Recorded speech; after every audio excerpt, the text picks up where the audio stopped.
டெல்லியில் ஒரு மிகப்பெரிய வன்முறை வெறியாட்டத்தை நிகழ்த்தியிருக்குது டெல்லி காவல்துறை. அது எல்லாமே படிச்சுட்டு இருக்க இளைஞர்கள் மீது நடத்திருக்குது. ஒரு அரசு தன்னை எதிர்த்து கேள்வி கேட்டால் என்ன நடக்கும் அப்படிங்கிறத காட்டியிருக்கு அப்படின்னு சொல்லலாம். காவல்துறை மாணவர்கள் மீது கற்களை எடுத்து வீசியிருக்கிறாங்க. லத்தியில் ஆணியை கட்டி அவங்க மீது தாக்குதல்களை நடத்தியிருக்கிறாங்க. பெண்கள், குழந்தைகள், வயது முதிர்ந்தவர்னு எந்த ஒரு பாகுபாடுமே இல்லாமல் மிகப்பெரிய ஒரு வன்முறை நிகழ்த்தப்பட்டிருக்குது. அங்கே வந்தக்கூடிய இளைஞர்கள் எல்லாமே இந்தியாவை சேர்ந்தவர்கள் தான். அவங்க எல்லாமே ஒரு கிரிமினலோ டெரரிஸ்டோ கிடையாது. எல்லாருமே தங்களுடைய எஜுகேஷன் உரிமையை கேட்டு வந்திருக்கிறாங்க. அப்படிப்பட்டவர்களோட பேச்சுவார்த்தை நடத்துகிறோம் அப்படின்னு ஒரு பக்கம் அறிவிச்சுட்டு இன்னொரு பக்கம் இவ்வளவு பெரிய வன்முறை நிகழ்த்தணுமா அப்படிங்கிற மிகப்பெரிய ஒரு குற்றச்சாட்டை சமூக ஆர்வலர்கள் வச்சுட்ருக்கிறாங்க. தேசிய ஊடகங்களில் மறைக்கப்பட்ட வீடியோக்கள் இந்த வீடியோவில் நம்ம ஒவ்வொன்றா பார்க்க போகிறோம். பார்க்கக்கூடிய வீடியோக்கள் அப்படிங்கிறது கண்டிப்பாக உங்களையே என்னது இவ்வளோ நடந்திருக்கா அப்படின்னு சொல்கிற அளவுக்கான வீடியோக்களாக இருக்கும். வாங்க ஒன்றா பார்க்கலாம். வணக்கம் மக்களே, நான் உங்கள் மது கோபாசையிலிருந்து. நேற்று ஜூலை 20 சிஜேபியின் சார்பாக பார்லிமெண்ட்டை முற்றுகையிட போகிறோம் அப்படின்ட்டு பேரணியை தொடங்குறாங்க லட்சக்கணக்கான இளைஞர்கள். அவங்க மீது போலீஸார் பார்த்தீங்கன்னா கண்மூடித்தனமாக தாக்குதல் நடத்துகிறாங்க. நான் நேற்றைய தொடர்பான வீடியோக்கள் நம்ம போட்டிருந்தோம். அந்த வீடியோக்கள் நம்ம குறிப்பிட்ட வீடியோக்கள் நம்மளால் காட்ட முடியல. அதையும் தாண்டி தேசிய ஊடகங்கள் இது பேசப்படும் பொழுது இது போராட்டம் நடந்தது அப்படின்னும் சிஜேபி நேரடியாக பார்லிமெண்ட்டை முற்றுகிறாங்க அப்படிங்கிறதும் அதுக்கு அரசு எடுத்த நடவடிக்கை என்ன அப்படிங்கிறது மட்டும்தான் பேசுகிறாங்களுடைய அதுக்கு இடைப்பட்ட கேப்பில் போலீஸாருக்கும் அந்த சிஜேபியினருக்கும் இடையே நடைபெற்ற அந்த விஷயங்கள் முற்றிலுமாக மறைக்கப்பட்டிருக்கு அப்படின்னே சொல்லலாம். அவங்க மீது கொடூரமான தாக்குதல்கள் முன்வைக்கப்பட்டிருக்கிறது. கற்களை எடுத்து வீசியிருக்கிறாங்க. அதாவது போராட்டம் நடப்பதற்கு முன்பாக என்ன பண்ணியிருக்காங்க, ஒரு ராரி நிறைய கற்களை கொண்டு காவல்துறையே வச்சிருக்கிறாங்க அப்படிங்கிறது நம்ம வீடியோக்களை நம்மளால் பார்க்க முடியும். அந்த கற்களை பயன்படுத்தி ஒரு வன்முறையை தூண்டக்கூடிய வேலையை காவல்துறை பண்ணியிருக்கிறாங்க அப்படிங்கிறது குற்றச்சாட்டாக முன்வைக்கிறாங்க. இன்னொரு பக்கம் சிஆர்பிஎஃப் வீரர்கள் நேரடியாக அவங்களோட பெண்கள், குழந்தைகள் அப்படின்னு எந்த ஒரு பாகுபாடுமே காட்டாமல் மிகப்பெரிய லத்தி சார்ஜ் பண்ணியிருக்கிறாங்க. அந்த லத்தி நுனியில் ஆணியை கட்டியிருக்கிறாங்க. அவங்க ஆர்டிஃபிஷியலாக ஆணியை கட்டி அப்படி தாக்கியிருக்கிறாங்க. அப்படி தாக்கும் பொழுது மிகப்பெரிய ஒரு காயத்தையும் உயிரிழப்பை கூட ஏற்பதற்கான வாய்ப்பு இருக்குது அப்படின்னு தெரிஞ்சும் கூட அந்த ஒரு விஷயத்தை பண்ணியிருக்கிறாங்க. அங்கே வந்திருக்கிறவங்க எல்லாருமே யாரோ கிரிமினல்ஸோ இல்லை டெரரிஸ்ட்டோ இல்லை வேற்று நாட்டை சேர்ந்து இங்கே நாட்டை ஆக்கிரமிக்க வந்தவங்களோ கிடையாது. எல்லாருமே ஒரு கோரிக்கையை முன்வைக்கிறாங்க. அதுவும் நியாயமான கோரிக்கையை முன்வைக்கிறாங்க அப்படின்னு தான் சொல்லணும். ஏன்னா வெளிப்படையாக எல்லாத்துக்குமே தெரியும் நீட் வினாத்தால் லீக் ஆகிருக்கு அப்படிங்கிற விஷயம் எல்லாத்துக்குமே தெரியும். அதற்கு பொறுப்பேற்க வேண்டியது யார் அப்படின்னா அரசு தான் இருக்கணும். அரசின் சார்பில் கல்வி அமைச்சர் பொறுப்பேற்று பதவி விலக வேணும் அப்படிங்கிறது அவங்களுடைய முதன்மையான கோரிக்கையாக இருக்குது. அதற்காகத்தான் இத்தனை நாட்களாக மாணவர்கள் அமைதியான வழியில் போராட்டம் நடத்துகிறாங்க. இப்பவும் கூட அமைதியான வழியில் பேரணியாக பாராளுமன்றம் நோக்கி செல்லணும் அப்படிங்கிறது அவங்களோட திட்டமிடலாக இருக்குது.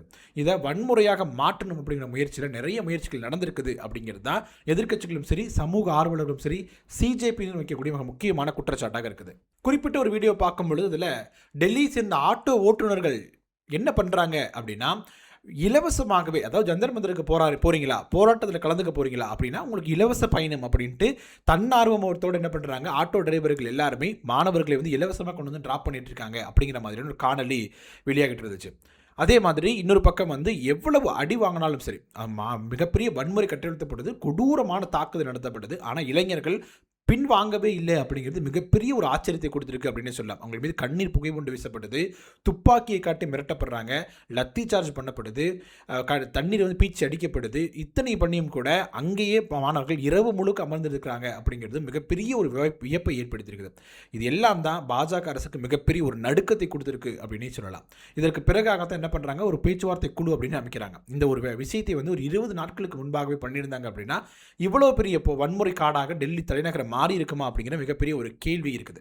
காவல்துறையின் தரப்பில் செய்யப்பட்ட ஒவ்வொரு செயல்களுமே இவங்க போராட்டத்தை முடிச்சு வைக்கணும் அப்படின்னும் சட்ட ஒழுங்கை சீர்படுத்தணும் அப்படிங்கிறதுக்காக பண்ணது மாதிரியே இல்லை அப்படிங்கிறத சிஜேபிக்கு கூட மிக முக்கியமான குற்றச்சாட்டாக இருக்குது.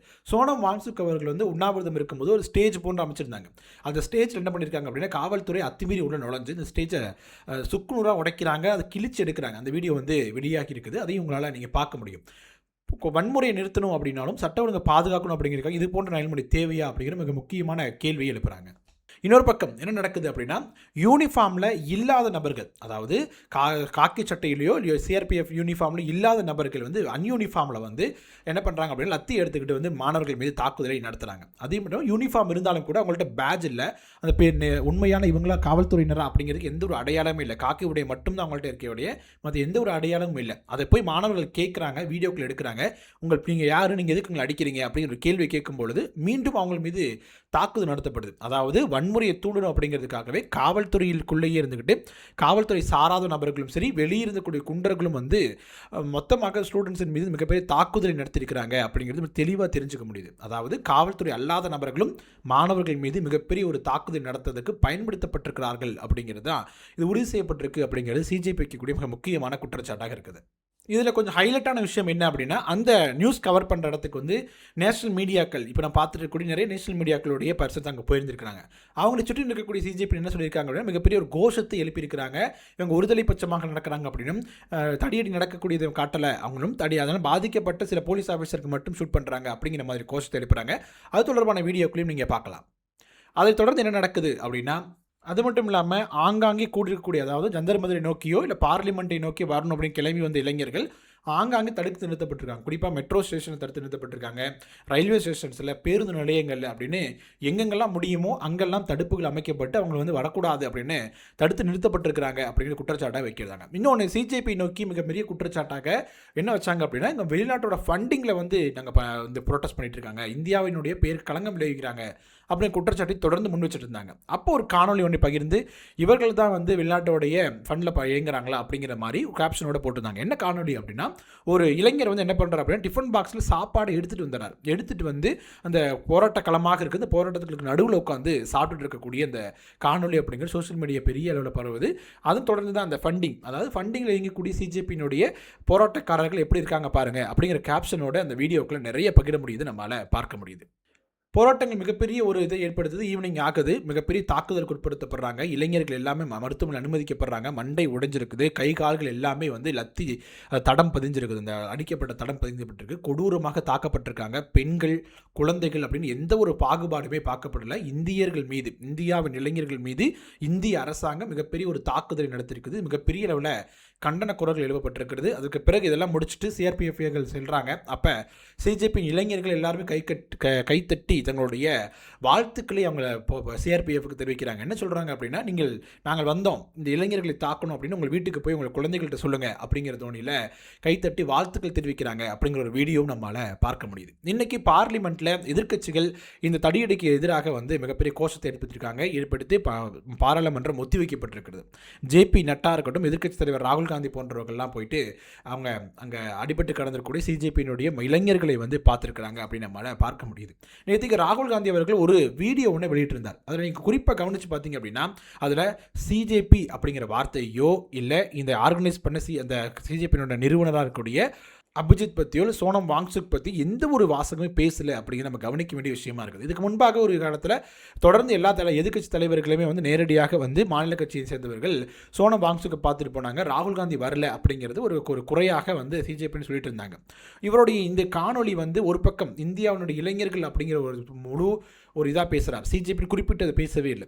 மோடிக்கு எதிராக பேசுகிறார், ஜேபி நட்டாக்கு எதிராக பேசுகிறார், அதுக்கு பிறகு கல்வி அமைச்சருக்கு எதிராக பேசுகிறார், அமித்ஷாவுக்கு எதிராக பேசுகிறார். இது என்ன ஒரு நரேட்டிவ் செட் பண்ண ராகுல் காந்தி விரும்புகிறார் அப்படின்னா, சிஜேபி பற்றி நம்ம பேசும் பொழுது அது வந்து தங்களை ஓவர்டேக் பண்ணிடுமோ அப்படிங்கிற எண்ண ஓட்டம் ராகுல் காந்திக்கு இருக்குது அப்படின்னும், காங்கிரஸை விட சிஜேபி வந்து ஒரு பவர்ஃபுல்லான பார்ட்டியாக இந்தியாவில் வந்துச்சு அப்படின்னா அது நம்மளோட எடுத்திருக்கு. அதாவது ராகுல் காந்தி தான் அடுத்து பிரைம் மினிஸ்டர், அடுத்து எதிர்க்கட்சிகளுடைய பிரைம் மினிஸ்டராக ராகுல் காந்தி இருக்கிறார் அப்படிங்கிற ஒரு பிம்பம் உடைச்சிருவாங்க அப்படிங்கிற ஒரு இன்செக்யூரிட்டியில் ராகுல் காந்தி இருக்கிறார் அப்படிங்கிற மாதிரியான ஒரு விமர்சனத்தை வந்து அரசியல் திறனாய்வாளர்கள் தொடர்ந்து முன் வச்சிட்டு இருக்காங்க.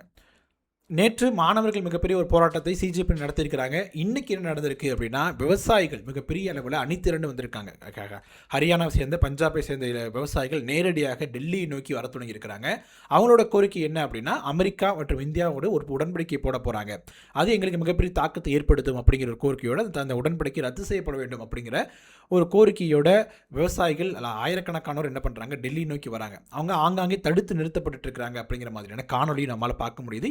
இது என்ன விஷயம் அப்படிங்கிறது தொடர்பாகவும், இது என்ன மாதிரி உடன்படிக்கை போடப்பட்டிருக்கு, இது எதற்காக விவசாயிகள் எதிர்க்கிறாங்க அப்படிங்கிறதையும் அடுத்து வரக்கூடிய வீடியோக்குள்ளே பேசலாம். இந்த வீடியோவில் சிஜேபியின் மீது நடத்தப்பட்ட இந்த கொடூரமான தாக்குதல் தொடர்பாக, இல்லை அரசு வந்து இது எப்படி கையாண்டிருக்கிறது, இதுதான் சரியான வழின்னு நினைக்கிறீங்களா, இல்லை பேச்சுவார்த்தை 20 நாட்களுக்கு முன்பாகவே நடத்தியிருந்துச்சு அப்படின்னா இந்த அளவுக்கான வந்திருக்கிறதுக்கான வாய்ப்பே இல்லையே அப்படின்னு நீங்கள் நினைக்கிறீங்களா? உங்களோட கருத்துக்கள் என்ன அப்படிங்கிறத கமெண்ட் செக்ஷனில் சொல்லுங்கள். வீடியோ பிடிச்சது அப்படின்னா லைக் பண்ணுங்கள், ஷேர் பண்ணுங்கள், கோபாஸ் யூடியூப் சேனலை சப்ஸ்கிரைப் பண்ணிக்கோங்க. தொடர்ந்து பேசுவோம். நன்றி.